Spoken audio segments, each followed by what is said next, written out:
Welcome to episode 2 of Recall Implants Suck.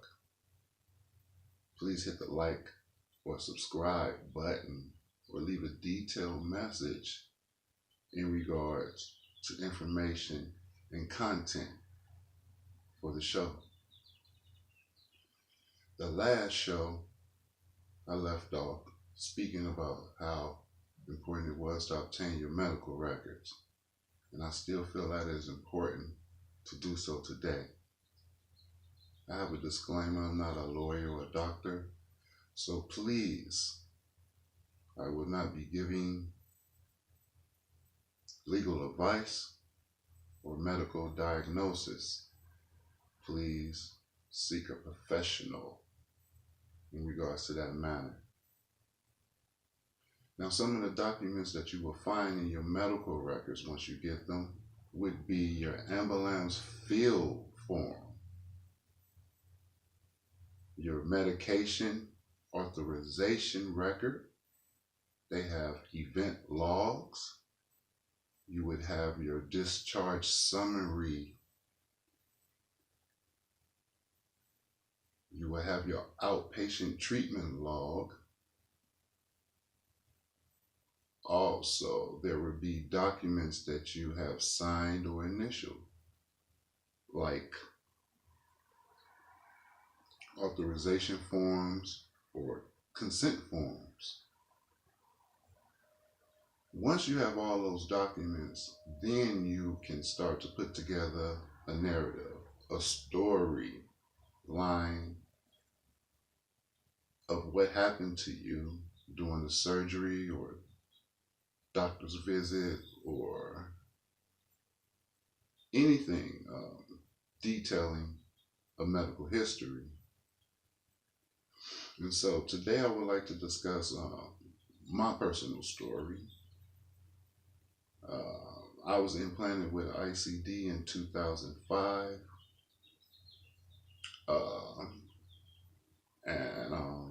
We're going to get into a little bit on how I discovered different nuances regarding my medical treatment, surgeries. So I would like to start off with a consent form. Documentation. When a person is in a critical situation and he or she arrives at a hospital, I was uninsured at the time, so immediately I was asked to sign documents or initial things. And that right there was a big issue for me, looking at it hindsight. I didn't have medical insurance at the time when I arrived at the hospital. So I remember signing and in a state of confusion, semi-reading documentation that was placed in front of me initially. Thought nothing of that.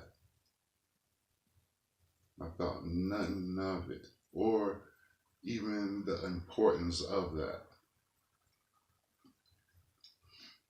I'm gonna fast forward to 2015. By that time, I done had my second device implanted. A year after the second implant, I had some issues at a routine device check. The technician said to me, you need to go get x-rays, and so I did. Once I met with the doctor, I found out that I had some issues with my implants and I needed them removed. The doctor wanted to immediately go into an extraction surgery. He had me meet with several members of his team. I did so, and one day I met with a heart surgeon. This was an open heart surgeon. I met with him and he reassured me that there would be no issues and he was only there as a backup. But the way this guy was looking at me, this dude was measuring up my shoulders and stuff, I pierced through his mind and soul, and I knew that it would probably be some complications. And he was looking forward to cracking open my chest. So once I left there, I canceled the surgery.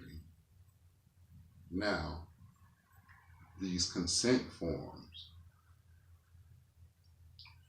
I have a consent form dated back in 2006. It has my original diagnosis from the time when I got out of the ambulance. It says that I had sinoscope, which is bouts of faintness, falling out, and PVCs, which are fast heartbeats. And it said that I had an EF of 40%. That's injection fracture, 40%. Just keep that in mind. We're not going to go into the details of what that injection fracture is or what that percentage means at this time, but I just wanted to note that that is on a consent form, the first page of the consent form.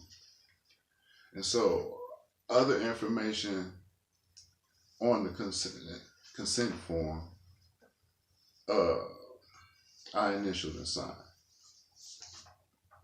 And while I was looking through it, I noticed that some of the information that is printed isn't the way that I print. It's not, I didn't do it.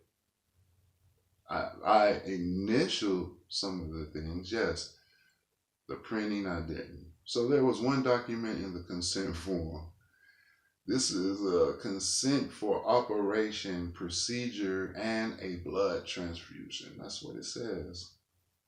I see that I signed it at the bottom, and yes, that is my signature. At the top, where you print your name,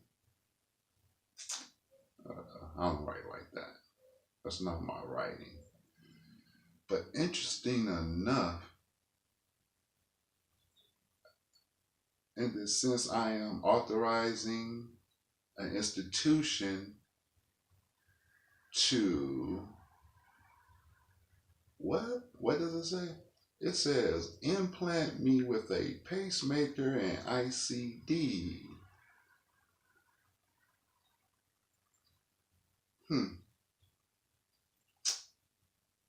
Now, I'm just arriving out of the ambulance, mind you. I'm getting constant documents pushed in front of my face. There's chaos all around. I'm initialing, signing, blank documents. Blank documents.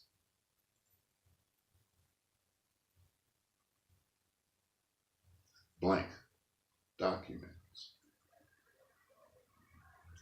So, years later, after I get these documents, I get the nerve to go through them and look through them. No, I'm not a doctor. No, I wasn't looking for anything specifically. I just wanted to know. My medical providers were not giving me the information that I needed and wanted. So I had to go look for myself. So, with that in mind, after I signed the document, someone wrote in a portion of the document that I consented for a pacemaker ICD. 45 minutes after I arrived out of the hospital, no testing. I haven't even met with a cardiologist, surgeon, or anything. So, to reiterate what I emphasized in episode 1 about the importance of having your medical records, it is key to have those documents, because there are, within those documents lie the truth and the lies. I look forward to seeing you in episode 3. Please hit the like or subscribe button, leave a comment. Go check out the post on recall implants suck on Facebook group. That's a group of mine on Facebook. Go check that out. I have some very good posts on there, informative posts. Once again, this venue is about recall implants. I specialize in ICDs for heart patients because I was implanted with an ICD that I didn't need. As a result, those implants were recalled. The manufacturing company did not inform me. My medical providers didn't inform me. I was left in the dark, but I am not in the dark anymore. And I know there's more people out there like me that are in this situation. And so here's a platform where you can come and discuss, what you've been through. I can only discuss what I've been through. And in the upcoming episodes, I will give you more information regarding the details and the players. But first, we're going to go into the nucleus. And the nucleus is the patient. Without the patients, there would be no industry. There would be no commerce, no transactions without